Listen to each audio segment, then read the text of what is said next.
Iniciamos una nueva sesión de conversaciones con líderes. ¿Quieres saber cuáles son las previsiones, las perspectivas, las tendencias en el sector inmobiliario? ¿Estamos en momento de burbuja o momento de oportunidad? Prepárate, que empezamos.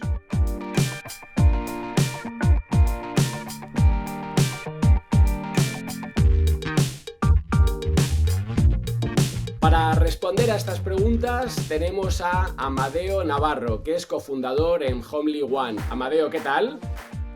¿Qué tal? ¿Cómo estás, Javier? ¿Todo bien por aquí? Oye, muchas gracias por ahí el atraco que te hemos hecho, que te hemos estado persiguiendo, pero creo que estás en un momento muy oportuno, en un sector también muy distinto y tu visión creo que nos puede ayudar a responder esas preguntas, ¿no? Con lo cual, antes de nada, oye, ¿qué hacéis en Homely One? Cuéntame un poco, Amadeo, cuál es vuestro negocio y un poco vuestras, si quieres, vuestros puntos fuertes. Sí, claro. Bueno, Homely One es una de las marcas de nuestro grupo que se llama Homely Capital y nosotros somos una firma de inversión. Nosotros nos dedicamos a la pura inversión inmobiliaria desde hace casi 10 años y tenemos básicamente como 3 grandes bloques de negocio. El Fix and Flip, que es compra de inmuebles granulares en Madrid para aportarles valor y luego venderlos. Luego el Building Redevelopment, que es compra de edificios completos en zonas prime, donde les metemos amenities y luego vendemos unidad a unidad. Ahí está, digamos, el aporte de valor. Y luego la parte donde más fuerte le estamos entrando ahora, que es Hospitality, ¿no? Que ahí ya no estamos en Madrid, sino que estamos en toda España, en las ciudades más top turísticas. Compramos edificios deprimidos completamente, que ¿Vale? necesitan una rehabilitación, una regulación de licencias. Los ponemos en valor, les regularizamos todas las licencias, los estabilizamos y creamos un portfolio de activos en alquiler turístico, ¿no? Y toda esa inversión, pues acompañada de varias líneas de negocio, como son arquitectura, intermediación inmobiliaria, operadora turística y tecnología, ¿no? Todo eso es lo que Claro, hacemos. y cuando dices que sois una firma de inversión, quiere decir que todo eso lo empaquetas para que luego los inversores puedan acceder a esos distintos activos. Exactamente. Nosotros lo que hacemos básicamente es encontrar grandes oportunidades de negocio, esa perlita, ¿no? Bueno, al final el equipo de inversión con la originación lo que hace es buscar la aguja en el pajar cuando ya la tenemos bien pulida, entonces nos asociamos con inversores. Digo asociamos porque nosotros estamos lejos del concepto de crowdfunding clásico, ¿no? De inversiones desde 500 euros. No buscamos ese tipo de prestamistas o inversores, sino que lo que buscamos son socios que nos acompañen. Nosotros también entramos en el equity en operaciones de alto valor añadido, ¿no? Claro, con lo cual ahí, antes de entrar en materia, pero por Uh-huh. acabar de entender vuestro negocio y luego al final sí que te pregunto y me das un caso concreto, algo que tengáis ahora en explotación para que podamos Sí. entenderlo, pero diferencias con un poco con el crowdfunding son que en el crowdfunding tú sueles ir vía préstamo participativo, ¿no? A ese promotor que está haciendo pues la operación que sea y aquí tú entras en equity, entras, o sea, eres al final En el capital. accionista de ese edificio. Tal cual, o sea, la gran diferencia es esa. Primero es el ticket mínimo. Normalmente en el crowdfunding tú sueles poder entrar entre Sí. 500 y 1.000 euros más o menos. Y, por ejemplo, nuestras inversiones mínimas parten de 50.000 euros. Es un inversor mucho más profesional o habituado a invertir en este tipo de oportunidades, que puede acceder a oportunidades un poquito más fuera de mercado. La Eso. otra gran diferencia, además del ticket mínimo, es la personalización de la experiencia. Es decir, yo tengo contacto directo y le explico de manera directa y en primera persona a todos mis inversores todo lo que está ocurriendo, seguimiento, es algo muchísimo más personalizado. Claro. Y por último, efectivamente, no son prestamistas, son socios. Ellos entran en el capital social exactamente igual que nosotros y con los mismos derechos. Claro, con lo cual también, si vienen malas, ellos Pues tienen al final más ese garantía. activo. Ellos son dueños de la empresa, que es dueña del activo, la garantía Efectivamente. máxima. Eso es. O sea, al Eh, final tú tienes parte de esa sociedad limitada y esa es la que tiene al final el activo inmobiliario, ¿no? Como parte, digamos, de los activos, ¿no? Sí, es mucho más transparente. Al final, un socio de la empresa que puede pedir cuentas al administrador, al consejo de administración, Claro, es, claro. es otro tipo de inversión para un inversor un poquito más cualificado. Venga, vamos ya a materia, luego sí que me das un ejemplo si quieres para acabar de cerrar, pero oye, decías que teníais que buscar esas agujas en el pajar, que tenías que al final buscar esas perlas. ¿Cómo de difícil es hoy en el mercado español encontrar perlas? ¿En qué momento estamos? Es una gran pregunta. Ahora mismo estamos en un momento de madurez. Yo creo que tuvimos unos años frenéticos en los que todos habían escuchado noticias de se venden casas sin verlas, se venden pisos por Instagram, el mercado latinoamericano viene comprando todo en Madrid y arrasando, ¿no? Bueno, pues justo en el momento en el que nos encontramos ahora mismo, julio 2025, está un poquito más frenado y yo creo que se debe a varios motivos. Y me voy a centrar, por ejemplo, en el sector el segmento, mejor dicho, el lujo, ¿vale? El segmento del Sí, lujo. Aquí lo que tenemos es muchísima más oferta de inmueble reformado que antes, ¿vale? Es verdad que antes había mucho efecto wow con una casa reformada. Ahora hay tantos players que se dedican a compra, reforma y venta que hay mucho producto reformado en el mercado y eso se une a un momento de pura incertidumbre que por un lado, digo incertidumbre a nivel político global. claro. Entonces, ¿qué ocurre? Que eso, por un lado, es verdad que nos atrae capital hacia Europa, porque justo en los mercados latinoamericanos que tradicionalmente invertían en Estados Unidos, ahora Estados Unidos no parece lo menos volátil para poder tener tu dinero, entonces pues se fijan en Europa como un lugar donde poder invertir, pero ahora que está el dinero en Europa, el inversor es cauto y está esperando un poquito a ver qué está pasando para ejecutar la compra. Entonces, estamos en máximos históricos, es un buen momento, pero justo ahora tenemos un poquito de freno con el número Claro. de acciones. Porque, oye, aquí siempre sabes que todos los seguidores de Toro al final son inversores ¿Ves? pues que están en mercados financieros de todo tipo, sector inmobiliario incluido, pero siempre tenemos esa idea, ¿no? Que además coincide que, me acabas de mencionar, precios máximos históricos en la vivienda, precios máximos en los índices norteamericanos, en el IBEX con dividendos, y siempre en estos entornos uno se pregunta, oye, ¿estamos cerca de una burbuja o de una corrección de precios o el estar en esa zona de descubrimiento de precios de máximos históricos supone momentum positivo? ¿Cuál es la visión aplicada al sector inmobiliario con esos datos que antes nos dabas? Bueno, yo creo que es muy interesante para nuestros oyentes de Toro que comprendan cuál es el problema de la vivienda en España, ¿vale? El problema de la vivienda en España no reside en que un extranjero venga y compre vivienda y suba los precios. No es eso. O sea, es un problema estructural en el que en España no somos capaces, por planeamiento urbanístico, de generar la oferta necesaria para cubrir la demanda. Ya. Y esa es la base que todo el mundo debe de saber, ¿no? Porque se culpan al sector turístico, ¿no? Hay muchos pisos turísticos, que es muy interesante y luego hablaremos de ello. Eso. Pero el problema más importante de España es que nuestras leyes de planeamiento urbanístico no se están desarrollando para permitir hacer nueva vivienda al ritmo que las personas demandan vivir en las grandes ciudades, ¿no? Entonces, al final, ¿qué es lo que ayudaría a liberar un poquito de presión? Que en zonas aledañas a las grandes ciudades pudieran urbanizarse muchísimo más rápido, con mucha más celeridad, y luego, lógicamente, que acompañen unas políticas coherentes para los promotores para que les salga rentable, lógicamente, gastarse cientos de millones de euros en hacer promociones de cientos de viviendas, y eso es lo que alivia la presión que existe. Esa es la realidad. Por eso en España la vivienda está tan tensionada, porque no somos Claro, capaces de lo cubrir que la... pasa, lo que pasa es que esa tensión está concentrada, con lo cual aquí el location más que nunca es importantísimo, igual que en bolsa, porque al final tú te fijas en el S&P y resulta que los que suben son los siete magníficos, porque está ahí la inteligencia artificial, están generando, pues son valores de crecimiento, y en cambio los 493 restantes, muchos están en negativo, ¿no? Con lo cual, en vivienda pasa lo mismo, o sea, ¿cómo de importante, y tú antes lo decías, que estáis muy centrados en Madrid primero, que ahora estáis expandiendo con esos nuevos modelos, Uh -huh. pero ¿qué pistas damos ahí?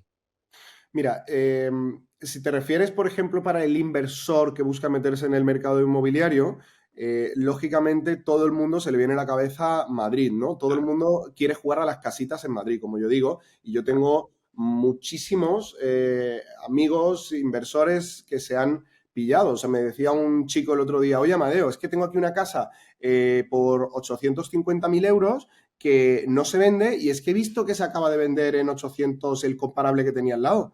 Le digo, oye, ¿tú has visitado el comparable? ¿Tú has visto si tiene portero físico, la altura de los techos? ¿Has visto qué tipo de materiales tiene? ¿Has visto la luz? O sea, ¿has visto la distribución, si es buena o no?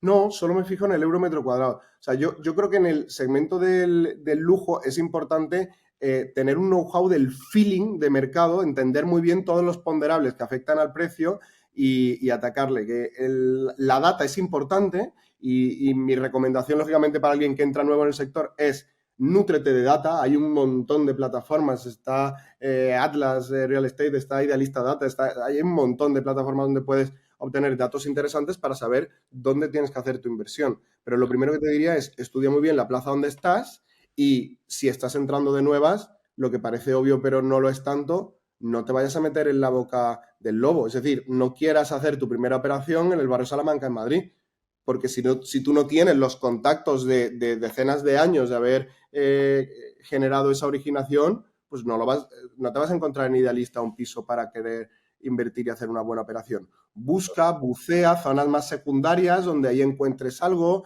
encuentras un local que lo puedes cambiar de uso, encuentras una ciudad que está en crecimiento. Eso es donde yo me iría si estuviera empezando a invertir en el sector Oye, inmobiliario. ahora me salgo un poco porque estaba recordando el otro día estuve en un evento inmobiliario y acabé hablando con unos señores que estaban haciendo operaciones de NPL, ¿no? Y me contaban que tenían justo lo que tú dices, tenían un conocimiento brutal, ¿no? De esas deudas fallidas, que las compraban, que las ejecutaban. Oye, eso es un segmento que se estudia también a nivel, si quieres, no sé si más de private equity o vosotros como proyectos de futuro. Sí, o sea, a ver, es muy interesante. Lo que pasa que es un sector distinto. Mira, si quieres podemos, para que se comprenda bien, podemos fasear en tres las fases de aportación de valor, ¿no? Venga. Primero está la que tú has dicho, que son los NPLs o incluso te puedes meter en el mundo de las subastas, ¿no? Donde encuentras activos súper distress. Ahí vas a comprar problemas, es decir, ahí lo que vas a comprar es un activo con un 50-40% de descuento sobre el valor de mercado y a lo mejor con un inquilino, un ocupa o lo que sea, entonces tu aporte de Claro. valor, tu capa de fase de aporte de valor es en resolver el problema, no en darle valor al activo. Entonces tú lo limpias, quitas el inquilino, lo pones ya todo correcto y luego se lo vendes a un jugador que es de value add, que ahí en Claro. esa segunda fase donde estamos nosotros, el value add lo que hace es agarra un activo con ningún o muy pocos problemas y le saca la licencia, lo pone en valor, genera un proyecto y lo reforma. Entonces, luego lo reformas y luego están los últimos jugadores que son ya más los patrimonialistas, que lo que hacen es que toman ya ese activo bonito, bien localizado, con incluso rentas ya recurrentes, lo explotan y generan una rentabilidad que pueden ser, imagínate, fondos de pensiones que lo único que buscan es activos bien localizados, ya reformados, con buena rentabilidad, ¿no? Entonces ahí se entiende muy bien quién está en cada fase de En aportación. cada fase. Oye, por concluir esto y volvemos un poco. Entonces, al final, podríamos cerrar diciendo que el sector inmobiliario no está en burbuja, que sí en precios altos, pero siempre que hagas los deberes, ¿no? Que en el fondo estás en lo que tú estabas diciendo, de entiende dónde inviertes, busca, infórmate con toda esa data que tienes disponible y al final que genere y aporte valor, ¿no? Totalmente. Yo creo que el sector inmobiliario no está en burbuja, al revés, lo que tenemos ahora mismo es una estabilización de los precios, que eso es muy importante para los inversores, porque nos ayuda a predecir el precio que va a haber en un futuro. Lo peor es tener la volatilidad que teníamos antes de subidas, bajadas, ¿no? Bueno, más subidas. Pero ahora que tenemos, digamos, en las reglas del juego y el tablero bien puesto, ya entendemos qué es lo que se está transaccionando y dónde se están estabilizando los precios. Donde, lógicamente, hay segmentos que vamos a ver más subida todavía. Yo lo veo, por ejemplo, en el Branded Residence, todas las promociones de obra nueva de lujo que van asociadas a una marca hotelera, eso va a seguir subiendo porque existe una demanda mucho mayor a la oferta que tenemos en España. y además el público que viene a vivir allí está acostumbrado a una serie de amenities que nosotros no tenemos, por tanto ahí va a seguir subiendo los precios, pero lo que es en grandes ciudades, activos ya consolidados, yo creo que en esta fase de máximos históricos nos vamos a mantener un tiempo. Ten en cuenta, Javier, que todavía no hemos terminado de cubrir el gap que tenemos con otras grandes capitales europeas. No estamos ahora mismo a los niveles de Londres, París. Entonces, siendo Madrid, lo que yo siempre digo, que es una coctelera que reúne todos los ingredientes para funcionar, ¿no? Estabilidad política a nivel autonómica, tenemos una cultura muy hermanada con países latinoamericanos, tenemos seguridad. Entonces, hay un cóctel que se crea para que estas grandes ciudades españolas sigan al alza, ¿no? Total. Oye, vamos, 5 minutos, 5 preguntas sobre tendencias, con lo cual, directos al grano. Venga, primera. Oye, tendencias que observas, antes lo has mencionado, en el mercado de alquiler turístico y el co-living, y especialmente, ¿no?, en este contexto económico actual. Vale, buenísima pregunta y te voy a dar datos súper interesantes. Hoy hay 16.000 pisos turísticos en Madrid listados. Según un informe del Ministerio de Consumo de hace unos meses, un 93% son ilegales, no tienen licencia.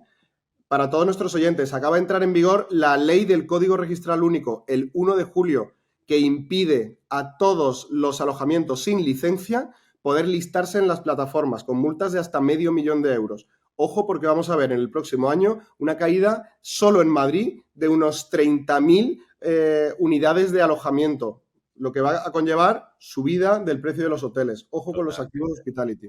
Total. Pues muy buena esa. Segundo, oye, lo has también mencionado, sector inmobiliario de lujo. Quiero saber un poco cómo se preparan, ¿no?, para esos cambios. Bueno, pues sector inmobiliario de lujo, vemos a grandes jugadores cada vez más profesionalizados. Mi recomendación es, si quieres entrar en el segmento del lujo, asóciate con una empresa, con un jugador que ya esté dentro. No quieras experimentar. Métete con una empresa que sepa lo que es la originación, desarrollo y venta de ese producto. Claro. Oye, una de tecnología, obviamente. ¿Qué innovaciones tecnológicas se están implementando o planeáis, en vuestro caso, ¿no?, incorporar a corto plazo? Nosotros ahora mismo estamos desarrollando una herramienta propia de personalización de la experiencia del huésped con inteligencia artificial, que cuando tú llegues a tu alojamiento ya sepa quién eres, tus gustos, te pueda ofrecer actividades paralelas cruzadas durante tu estancia y además, una cosa muy importante, es que te reduce los costes, sobre todo para informes de ESG, de sostenibilidad, para grandes fondos. Es muy interesante eso. Oye, ¿cómo os estáis adaptando? ¿Cómo se adapta el sector a esos cambios regulatorios que has mencionado ya de pasada en algunas partes más específicas y las Sí. nuevas demandas de los clientes? Pues mira, nosotros esto lo vimos venir ya hace 2 años, entonces empezamos a crear un vehículo con el que compramos edificios deprimidos en zonas prime turísticas de España y entonces lo que estamos ahora mismo es adquiriendo esta serie de activos, dándoles valor y vendiéndolos con un 40% de plusvalía en cuestión de 3 años. Nosotros ahora mismo estamos repartiendo una TIR todas por encima del 12% para nuestros inversores que invierten con un mínimo de 50.000 euros en estos activos turísticos con licencia. ¿Dónde está la oportunidad? Si tienes un activo turístico sin licencia, véndelo e invierte en algo regulado. Es lo que va a subir. Totalmente. Ahora luego vamos con los últimos 5 minutos van de casos concretos y así entendemos cómo hacéis vosotros los negocios y que esto nos inspire, ¿no? Última ¿Vale? pregunta de estas. Oye, ¿qué estrategia estáis un poco aplicando, estáis viendo para crecer, para expandiros hacia nuevas ciudades? Porque hemos hablado como muy focalizado en Madrid, aunque decías, ¿no?, que esto está expandiendo, pero eso no cuéntamelo de Homely One, sino globalmente, ¿no? ¿Dónde ves, si quieres, esas tendencias de desplazamiento de los flujos, de adaptación regulatoria? Hay unas pinceladas. Mira, es una gran oportunidad Andalucía. Andalucía ya está estableciendo, digamos, su regulación concreta dentro de esta nueva ley del Código Registral Único. Entonces vamos ahí a poder encontrar muy buenas oportunidades porque sigue habiendo ciudades con precios súper deprimidos versus el valor del alquiler. Te hablo, por ejemplo, ciudades como Cádiz, donde todavía se puede comprar a muy buen precio y alquilar con regulación y con licencia en márgenes de rentabilidad muy altos. Le vamos a apostar muy fuerte por Valencia también y muy atentos que había una moratoria de alquiler turístico en las Islas Baleares que acaba en 2026. El ojo puesto también en las Baleares para ver qué va a ocurrir si se libera esa moratoria de licencias o no. Así que te voy a dar esas 3 pinceladas. Pues mira, me quedo con la última, que soy de Mallorca, estoy en Mallorca de hecho, con lo cual esa me la anoto para investigarla. Oye, nada, últimos 5 minutos. Vamos con caso concreto, resultados, para entender esas métricas. Luego te hago una pregunta de cierre. Ok, Eso, compárteme si quieres algún caso reciente, ¿no? De algún inmueble que hayáis reformado, tal vez, de vale. un poco que habéis hecho la gestión, ¿cómo está resultando? Venga, te voy a dar un caso mejor todavía, que es una oportunidad de inversión ¿Verdad? que justo tenemos abierta con ya los últimos tickets para cerrarla, que es un edificio residencial que vamos a comprar en el puro centro de Madrid. Te hablo a 5 minutos caminando de la Plaza Mayor y de la Puerta del Sol, o sea, Vale. ubicación prime turística, donde nosotros compramos el edificio completo, ya lo compramos con una licencia hotelera, ojo. Entonces nosotros ahí lo que vamos a hacer es obtener la licencia de obras, reformarlo y venderlo a un operador que lo quiera explotar, o incluso a un comprador que venga con su operador debajo del brazo, que lo quiera comprar y tener su activo prime turístico, su flagship de más de 50 habitaciones en el puro centro de Madrid. Entonces, ahí, ¿qué es lo que hacemos? Nosotros le vamos a entrar con un 10% del equity, ¿vale? Vale. Es una operación en total de 20 millones, pues nosotros le vamos a entrar con un 10% de la parte de equity, va a ser un 50% de equity, 50% banco,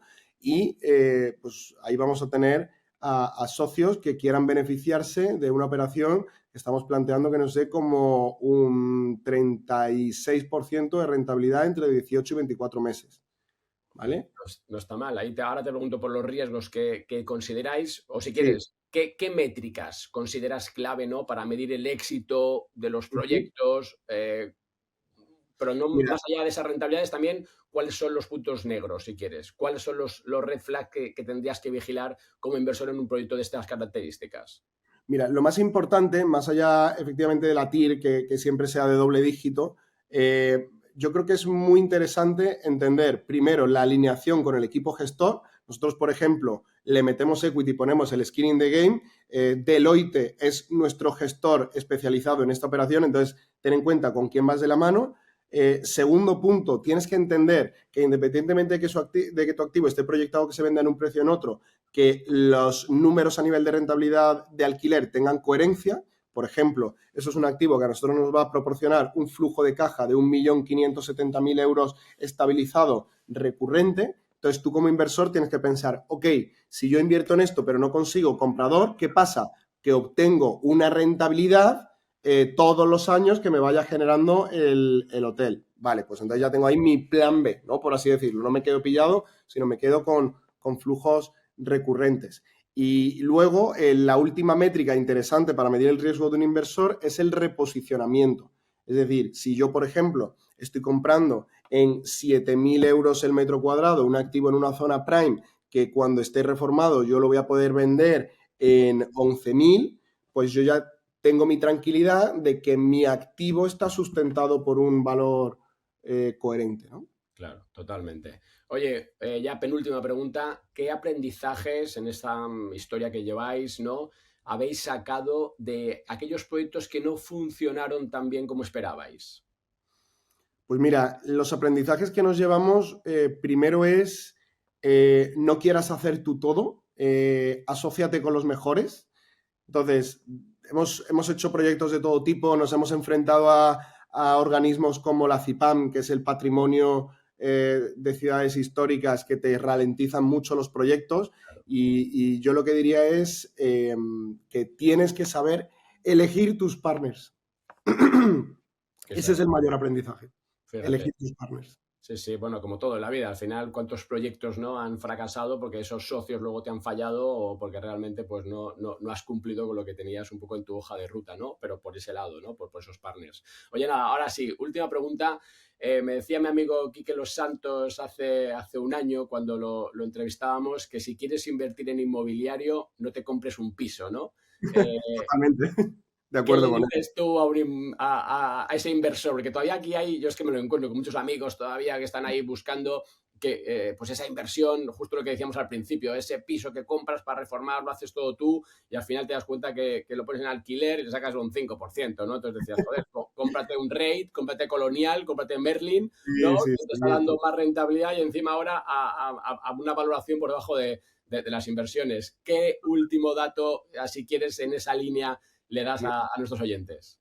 Pues mira, si quieres invertir en inmobiliario, yo no voy a decir no te compres un piso, yo lo que te voy a decir es, hoy un inmueble en Madrid, tú te lo compras en una zona prime y te está dando una rentabilidad media del 4% bruto en larga estancia. Eso es una posibilidad y a lo mejor se te revaloriza un poquito. Con ese mismo dinero lo puedes meter, como bien has dicho, en proyectos específicos como el que te acabo de contar del hotel que te está proyectando una rentabilidad del 15, ojo, versus el 4% del 15 y, ojo, sin riesgo de que te vayan a ocupar el pisito que tienes de alquiler de larga estancia. Que Que eso no ahora es la menor, ley... ¿eh? Que no es un dato menor. ¿Cómo? Yo como inversor, vamos, que ahora mismo que acaba de cambiar la ley de arrendamientos urbanos y protege todavía aún más al inquilino, yo me lo pensaría muy mucho antes de comprarme una casa versus invertir en un proyecto con profesionales, claro. Totalmente. Pues oye, Amadeo Navarro desde Homely One, muchísimas gracias. Hemos dejado aquí muchas pistas, que es justo lo que queríamos, con lo cual te lo agradezco. Gracias. Un saludo, Javier. Chao. Pues hasta aquí llega esta edición de Conversaciones con Líderes. Ya sabes, dale like al episodio, compártelo y nos vemos aquí con nuevas entrevistas, nuevos invitados para justo esto, sacar el máximo valor a nuestras inversiones. Hasta la próxima.